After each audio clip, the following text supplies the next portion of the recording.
ನಮಸ್ಕಾರ ಎಲ್ಲರಿಗೂ, ಸ್ವಾಗತ ಸುಸ್ವಾಗತ. ಯಾರಿಗೆ ಅನಿಸ್ತದ ಬಹಳ ಶಾರ್ಟ್ ಟೈಮ್ನಾಗ ಈ ನಮ್ಮ ಆರ್ಗನೈಸರ್ಸ್ ಮಸ್ತ್ ಆಗಿ ಪ್ರೋಗ್ರಾಮ್ ಆರ್ಗನೈಸ್ ಮಾಡ್ಯಾರ, ಅವ್ರಿಗೋಸ್ಕರ ಒಂದ್ಸರಿ ಜೋರಾದ ಚಪ್ಪಾಳೆ. ಯಾರಿಗೆ ಅನಿಸ್ತದ ನಮ್ಮ GTDC ಹುಡುಗರು ಹುಡುಗಿರು ಎಲ್ಲೇ ಬಿಟ್ರು ಗೆದ್ದು ಬರ್ತಾರ, ಯಾವ್ದಾರ ಗ್ರಹದೊಳಗೆ ಬಿಟ್ಟರು ಗೆದ್ದು ಬರ್ತಾರ ಅಂತ ಯಾರಿಗೆ ಅನಿಸ್ತದ ಅವ್ರಿಗೋಸ್ಕರ ಒಂದ್ಸರಿ, ನಮಗೋಸ್ಕರ ಒಂದ್ಸರಿ ಜೋರಾದ ಚಪ್ಪಾಳೆ. ಸೂಪರ್. ಸರಿಯಾಗಿದ್ರೆ ಕಾರ್ಯಕ್ರಮವನ್ನು प्रारंभिसोಣ. नमस्कार, सत श्री अकाल, जय श्री कृष्ण, अस्सलाम वालेकुम. आप सभी को मैं तहे दिल से स्वागत करता हूं, वंदन करता हूं, अभिनंदन करता हूं. मैं बिंदु माधव देसाई, आपका होस्ट और दोस्त फॉर दिस इवेंट. सगळ्यांना हार्दिक स्वागत. Here to celebrate the past, to enjoy the present and look forward for the future.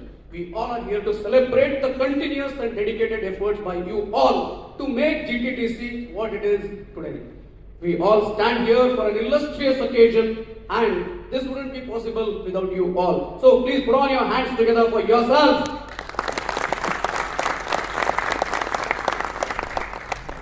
ನೀವೆಲ್ಲ ಇಷ್ಟೊಂದು ಸಕ್ಸಸ್ಫುಲ್ ಆಗಿದ್ರಿಂದ GTDC ಹೆಸರು ಕೂಡ ಉತ್ತುಂಗಕ್ಕೆ ಏರ್ತಾ ಇದೆ. ನಿಮ್ಮಲ್ಲಿ ಎಷ್ಟೊಂದು ಜನ ಇದರಲ್ಲಿ ಒಳ್ಳೊಳ್ಳೆ ಪೋಸ್ಟ್ ಅಲ್ಲಿ ಇದ್ದೀರಾ, ಮಲ್ಟಿನ್ಯಾಷನಲ್ ಕಂಪನಿಲಿ ಎಷ್ಟೊಂದು ಜನ ದೇ ಹ್ಯಾವ್ ಸ್ಟಾರ್ಟೆಡ್ ಇಂಡಸ್ಟ್ರೀಸ್. ನಾನು ಕೇಳ್ಪಟ್ಟೆ ಈಗಲೇ just. So you have started your own industry, that's awesome. ಆಮೇಲೆ ಎಷ್ಟೋ ಜನ ಅಬ್ರಾಡ್ ಅಲ್ಲಿ ಇದ್ದಾರೆ. ಸೊ ಎಲ್ಲ put together we have done an amazing achievement. ಅದಾದ್ಮೇಲೆ the organisers and professors have great vision for this alumni association. We believe together this symbolizes two things. One is the power of GTDC family. The second is